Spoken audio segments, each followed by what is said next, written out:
Gereja Injili Masehi di Timor GMIT jadi sorotan nih. Itu karena GMIT disebut dalam dakwaan menerima bantuan dana dari mantan Menteri Komunikasi dan Informatika nonaktif Johnny G. Plate.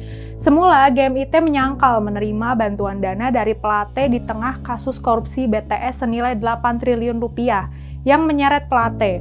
Belakangan, Ketua GMIT Mary Kalimon mengakui ada bantuan dana yang masuk dari Plate. Bantuan dana total senilai 250 juta rupiah itu diserahkan pada Juli 2021. Penerimanya, Panitia Pelaksana Musyawarah Pelayanan Pemuda GMIT dan Majelis Jemaat GMIT Bait El Bokong.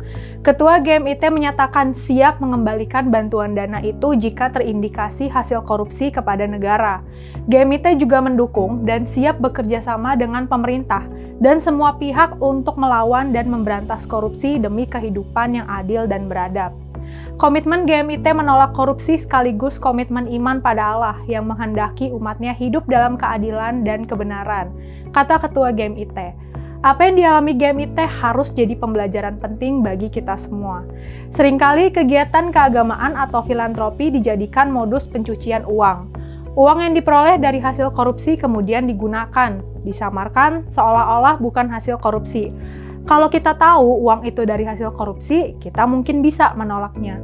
Masalahnya, seringkali kita menerima begitu saja kalau ada orang yang menyumbang untuk rumah ibadah, lembaga pendidikan, dan lainnya. Kita sungkan bertanya dari mana sumbangan itu, legal atau ilegal. Langkah preventif yang bisa dilakuin adalah berhati-hati. Kalau ada orang menyumbang, tapi profil ekonominya nggak sesuai, layak buat dicurigain. Jangan sampai sumbangan buat rumah ibadah, lembaga pendidikan, dan lainnya itu disegel KPK. Emang sih, masyarakat yang nerima sumbangan ilegal itu nggak salah kalau dia nggak tahu. Meski begitu, prinsip kehati-hatian tetap harus diutamain, biar terhindar dari masalah hukum. Yuk berhati-hati ketika menerima sumbangan.